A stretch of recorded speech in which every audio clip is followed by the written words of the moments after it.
Buenas tardes, mi nombre es Lautaro y vengo a hablarles un rato. Hay personajes que no pierden una batalla, pierden algo peor, pierden su propósito.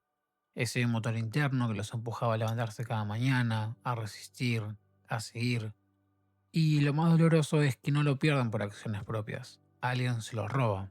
En este video vamos a hablar de eso, de cuando el camino que te daba sentido desaparece, de personajes que vivían por una causa, por una misión, por un destino, y de un día para el otro ya no tienen nada. No es solo tristeza, es quedarte sin dirección, sin norte y sin identidad.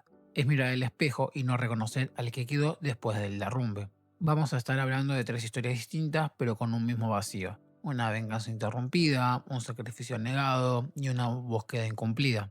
No venimos a contar una historia de victoria, venimos a hablar de lo que pasa cuando el alma se rompe y aún así hay que seguir viviendo. Thorfinn y el precio de vivir para la venganza. Thorfinn es el protagonista de Vinland Saga, un joven guerrero islandés que crece en un mundo brutal marcado por la guerra vikinga. Hijo de Thors, un legendario guerrero que abandonó las armas en busca de una vida pacífica, Thorfinn comienza siendo un niño inocente, curioso, que sueña con explorar horizontes lejanos. Sueña con conocer Vinland, esa tierra mítica y fértil que escuchaba en las historias. Sin embargo, su vida da un giro radical tras la muerte de su padre. Desde entonces, todo lo que lo define gira alrededor de una sola palabra: venganza. Su motivación nace cuando presencia el asesinato de Thor a manos de Askeladd, un mercenario astuto y carismático. A partir de ese momento, el niño que soñaba con aventuras se convierte en una sombra de odio. Thorfinn se une a la banda de Askeladd no por lealtad, sino por mantenerse cerca y desafiarlo a duelos. Jura que lo matará con sus propias manos para honrar la memoria de su padre. Esa obsesión lo cambia profundamente. Ya no es un hijo, ni un amigo, ni un soñador. Es solo un guerrero entrenado en la violencia, creciendo entre saqueos y matanzas, sin otra brújula que su deseo de revancha. Lo más interesante es que Askeladd al mismo tiempo se convierte en su verdugo y en su mentor. Durante años Thorfinn aprende de él sin quererlo, sus técnicas de combate, su visión del mundo, incluso la forma de leer a las personas. Cada victoria en batalla, cada cicatriz en su cuerpo, lo acercan y lo alejan a la vez de ese hombre al que él odia, porque en el fondo Thorfinn también empieza a parecerse a Askeladd, sin admitirlo, y esa contradicción lo consume. Lo que para otros es un modo de vida, para Thorfinn es una condena. Su infancia se esfuma, reemplazada por cicatrices, sangre y vacío. El odio le da fuerza, pero también lo vacía de todo lo demás. El quiebre llega cuando ese propósito le es arrebatado. En un giro devastador, Askeladd muere, pero no a manos de Thorfinn. Es Canuto quien acaba con él, en medio de un conflicto político que transforma el rumbo de la historia. Para Thorfinn esa muerte no es una victoria, sino una tragedia, porque no logra cumplir con la promesa que lo había sostenido durante toda su vida. Se queda vacío, sin horizonte, sin la posibilidad de cerrar la herida con sus propias manos. Es ahí donde el odio deja de ser combustible y se convierte en un abismo. La reacción de Thorfinn es brutal. Estalla en desesperación, de impotencia, incapaz de aceptar que le arrebataron su destino. Pierde la razón de vivir, pierde la furia que lo mantenía en pie y queda reducido a un cascarón. Incluso quienes lo rodean lo ven transformarse de un guerrero implacable a un joven derrotado, incapaz de imaginar un futuro sin la venganza que lo definía. Lo más doloroso es que Thorfinn no solo pierde a su enemigo, pierde la identidad que había construido. Ya no sabe quién es, ni qué quiere, ni cómo vivir sin la sombra de Askeladd a la que él perseguía. En términos narrativos, esto es devastador. El protagonista queda despojado de todo lo que lo movía. En términos humanos, es aún peor. ¿Qué pasa cuando el motor que sostiene tu vida desaparece de golpe? El renacer de Thorfinn no es inmediato. Tras la caída de Askeladd atraviesa una etapa de esclavitud y despojo donde parece haber perdido todo. Vive como si su vida no le perteneciera, desconectado de sí mismo, cargando con la culpa de haber desperdiciado años en la violencia. Pero es en esa caída donde comienza a reconstruirse. Ya sin la venganza como motor, empieza a recordar lo que su padre realmente le enseñó: que un verdadero guerrero no necesita una espada. Esa frase, que antes parecía un eco lejano, ahora se vuelve una guía. El cambio de Thorfinn se da de a poco, gracias al contacto con personas que no viven para la guerra. Einar, un campesino que también sufre la esclavitud, le muestra que existe otro camino: cultivar la tierra, trabajar, construir en lugar de destruir. Con él, Thorfinn aprende a reconocer el valor de la vida cotidiana, del esfuerzo compartido, del perdón. En paralelo, su recuerdo de Thors deja de ser un fantasma de culpa y se transforma en inspiración. Ya no lucha para vengarlo, lucha para honrarlo, eligiendo la paz.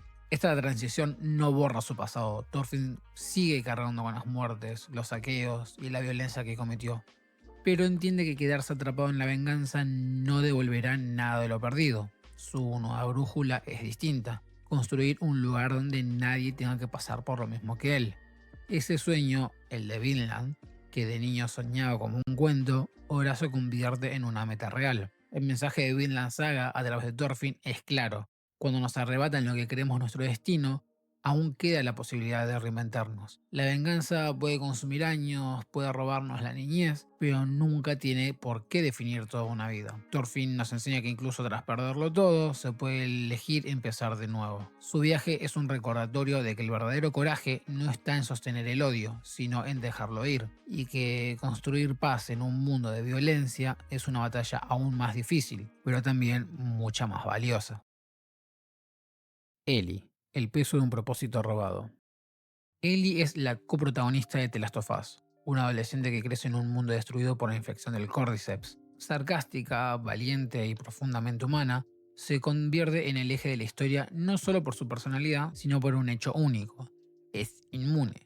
Su sangre representa la última esperanza de la humanidad y esa condición la transforma, sin que lo busque, en el centro de un conflicto mucho más grande que ella misma. Desde el primer momento, Ellie no elige ser especial, pero el mundo decide por ella. Su existencia se vuelve una promesa, un símbolo, y esa carga define cada paso de su camino. Su motivación nace de la pérdida. Ellie pierde a su madre, a Riley, a Tess, a tantas otras personas en su camino que su vida parece marcada solo por muertes que otros cargaron en su lugar. Cada una de esas ausencias va sembrando en ella la necesidad de darle sentido a tanto dolor. No quiere que esas muertes sean en vano, no quiere que todo lo vivido quede reducido a tragedias personales. Cuando descubre que su inmunidad puede significar una cura, esa revelación se convierte en la respuesta. De repente, todo lo sufrido, cada sacrificio, cada despedida, cada sangre derramada, adquiere un propósito. Su destino no es sobrevivir, es entregarse para que los otros puedan vivir. Esa convicción le da una fuerza distinta. Aunque es joven, se comporta con una madurez que sorprende. Acepta la idea de no tener un mañana porque entiende que su vida, en sí misma, ya tiene un valor supremo como herramienta de redención. Para ella, ser la cura no es un sacrificio, sino la única manera de que su existencia tenga coherencia. Es la promesa de que todo el dolor acumulado finalmente tendrá un cierre. Esa motivación le impulsa a seguir adelante incluso en los momentos más duros. La ayuda a cargar con un peso que, de otra forma, la hubiera aplastado. Porque cuando todo se derrumba alrededor, la fe en un propósito es lo único que puede sostenerla. Pero ese propósito le es arrebatado. En el Hospital de las Luciérnagas, cuando por fin está a punto de cumplir lo que cree que es su destino, Joel toma una decisión por ella. La rescata, matando a todos en el proceso. Jesus. Doctor? What are you doing? I won't let you take her. This is our future. Think of all the lives we'll save. No!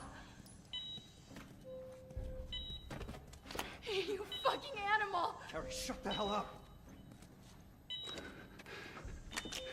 Come on, baby girl. I got you. I got you. Oh, shit.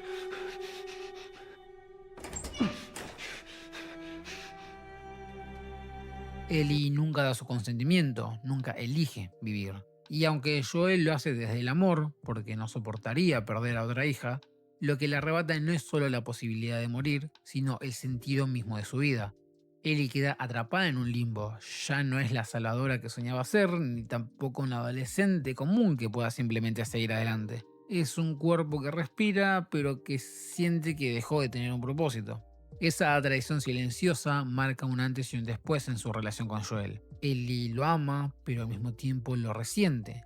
Intuye la verdad y cuando Joel le miente, cuando le dice que no era la única inmune, la herida se hace más profunda, porque ya no es solo que le arrebataron su destino, también le niegan la posibilidad de procesarlo. La mentira la condena a un vacío eterno, a arrastrar la sensación de que todo lo que sufrió, todas las muertes que cargó, fueron en vano. Ese dolor no se traduce en rabia explosiva, sino en un vacío que la corroe lentamente. Es un duelo sin fin. No perdió a alguien más, perdió el propósito que le daba sentido a su vida. Después de esa pérdida, Ellie busca nuevas formas de darle sentido a su existencia. En la parte 2, la vemos intentando construir relaciones, amar, tocar la guitarra, vivir algo parecido a una normalidad. Pero el vacío sigue ahí. A menudo lo llena con violencia, con venganza, con la necesidad de algo, lo que sea, que justifique su permanencia en el mundo. Su viaje ya no es el de la heroína destinada a salvar la humanidad, es el de una persona rota que intenta salvarse a sí mismo del peso insoportable de haber sobrevivido cuando no quería hacerlo. Ellie nunca recupera el sueño de ser la cura, pero aprende poco a poco que el valor de su vida no depende de un sacrificio grandioso. Lo encuentra en las pequeñas conexiones que logra mantener, una canción compartida, un gesto de amor, la posibilidad de perdonar incluso cuando parecía imposible. Su historia se convierte en una búsqueda desesperada de humanidad en medio de un mundo roto. Cuando te arrebatan lo que creías tu destino, no queda más que reinventarte. El mensaje que nos deja Ellie es profundamente humano. Nos recuerda que muchas veces depositamos todo nuestro sentido de vida en un objetivo, en una meta, en una promesa. Y cuando esa meta se rompe, sentimos que ya no queda nada. Pero lo que The Last of Us nos enseña a través de ella es que incluso en ese vacío, incluso en la desesperanza, todavía hay lugar para elegir. La vida no siempre necesita una misión grandiosa para ser valiosa. A veces el simple hecho de seguir adelante, de sostener un lazo, de vivir un día más, es suficiente. Ellie nos muestra que la existencia no siempre tiene que justificar el dolor con un gran sacrificio, que sobrevivir, aunque no haya una respuesta clara, también puede ser un acto de heroísmo, y que incluso con cicatrices que nunca cierran, todavía se puede elegir vivir. Viral, la búsqueda de un propósito en medio del vacío. Viral es uno de los generales hombre-bestia al servicio del rey espiral en Tengen Toppa Gurren Lagann, un guerrero feroz con apariencia de lobo y una lealtad incuestionable hacia su causa. Su rol inicial es el de antagonista recurrente. Se enfrenta una y otra vez a Simón y a Kamina, defendiendo el dominio de la superficie en nombre del rey espiral. Para los héroes es un obstáculo más en su lucha por la libertad. Para su propio pueblo, apenas un soldado cumpliendo con su deber. Sin embargo, detrás de su fiereza late un personaje mucho más complejo, marcado por una pregunta existencial. ¿Para qué luchar? Al inicio, Viral pelea simplemente porque ese es su destino. Su existencia, como la de muchos hombres bestia, está definida por la obediencia ciega hacia el rey espiral. No hay en él un sueño propio ni un horizonte personal, solo la guerra interminable contra los humanos que intentan emerger de sus salidas subterráneas. Es un soldado sin nombre más allá del de su rango, una pieza en el engranaje de un imperio que controla a través del miedo. Luchar no es una elección, es una condena. Pero entonces aparece Kamina, ese humano imposible, arrogante, que no obedece a nadie y que pelea con un fuego que no responde a ninguna lógica. Kamina no lucha por órdenes ni por jerarquías, lucha por un ideal, por la libertad, por la fe irracional en sí mismo, por el deseo de romper cada límite que se le impone, y esa actitud desarma a Viral, lo descoloca, porque en ella ve algo que él nunca tuvo, un motivo auténtico. En cada enfrentamiento con Kamina, la relación entre ambos deja de ser solo una enemistad. Viral empieza a obsesionarse con él, no solo porque lo derrota una y otra vez, sino porque representa algo inalcanzable, una fuerza que no depende de tecnología, ni de rango, ni de permisos. Kamina es fuego puro, voluntad que arde sin importar el riesgo. Y frente a él, Viral descubre el vacío de su propia existencia. No tiene esa convicción, solo tiene un deber impuesto. Kamina lo cambia sin que él lo quiera. Lo obliga a mirarse como algo más que un peón del rey espiral. Lo obliga a preguntarse lo que significa realmente luchar, qué significa vivir. Aunque jamás se unan como aliados, el respeto silencioso entre ambos se convierte en una llama en el corazón de Viral. Por primera vez intuye que él también quiere un motivo, algo que lo trascienda, un ideal por el cual dar la vida. Ese despertar, sin embargo, es brutalmente interrumpido.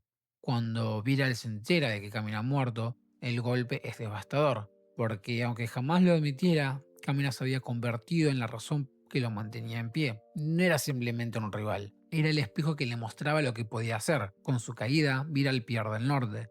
La rabia se convierte en frustración La rivalidad se convierte en un duelo imposible. Su motivación se quiebra, dejándolo frente a un vacío insoportable. De ahí en adelante, Viral toca fondo. Su vida vuelve a sentirse hueca, sin un propósito. Ni siquiera las órdenes del Rey Espiral logran sostenerlo de la misma manera. Su lucha se vuelve mecánica, casi automática. Pelea, sí, pero sin alma. La ausencia de Kamina le demostró lo frágil que era su motivación. Dependía de otro, de un símbolo externo. Y cuando ese símbolo desapareció, él quedó a la deriva. Su fiereza sigue intacta, pero por dentro es un guerrero derrotado. Esa etapa marca una de las transiciones más importantes del personaje. Viral, el antagonista que parecía implacable, se revela como alguien profundamente humano en su dolor. Ya no se trata de un enemigo a vencer, sino de un reflejo de lo que ocurre cuando nos arrebatan aquello que nos daba sentido. Su rabia tras la muerte de Kamina no es odio hacia los humanos, es duelo. Duelo por la pérdida del único hombre que lo hizo sentir vivo de verdad. Pero Viral no se rinde. A lo largo de la serie encuentra una nueva forma de existir. Ya no como esclavo del Rey Espiral ni como sombra de Kamina, sino como alguien que decide luchar por un mañana que ni siquiera le pertenece. Porque Viral descubre otra paradoja. Como hombre bestia, no puede envejecer ni tener descendencia. Nunca verá el futuro que intenta construir. Y aún así elige pelear por él. Ese acto aparentemente contradictorio lo llena de sentido. Cuando se une al equipo de Aigurren, ya no busca derrotar a Kamina, busca honrar lo que Kamina representaba.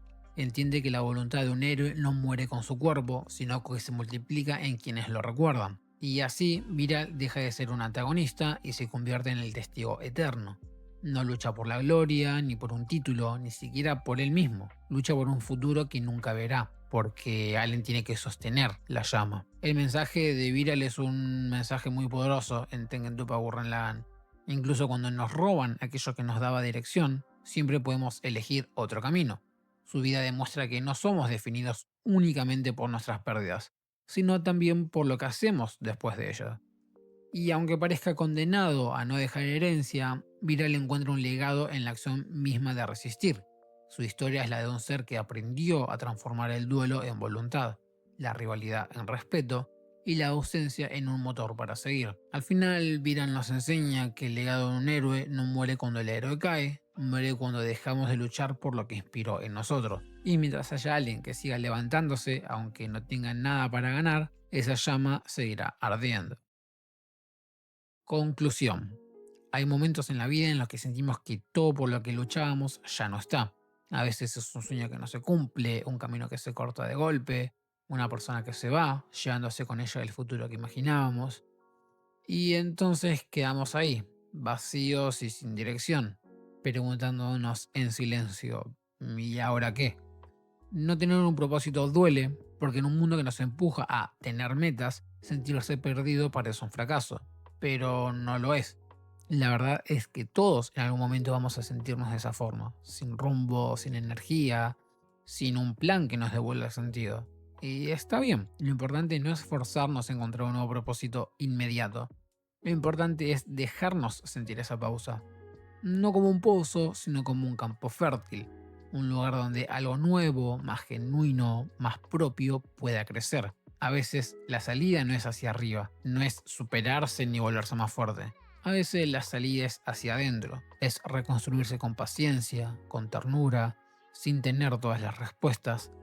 Es entender que no estamos rotos por no tener un propósito, estamos vivos. Porque vivir no siempre es saber a dónde vas. A veces simplemente es seguir caminando, con las manos vacías pero con el corazón abierto. Si alguna vez sentiste que te robaron tu para qué, no estás solo. Y aunque hoy no lo veas, aunque parezca que el camino se terminó, todavía hay algo adelante. No lo tenés que correr, no lo tenés que entender ya mismo, solo quédate. Y cuando estés listo, vas a poder empezar a caminar de nuevo. No para llegar a donde ibas, sino para descubrir a dónde puedes ir ahora.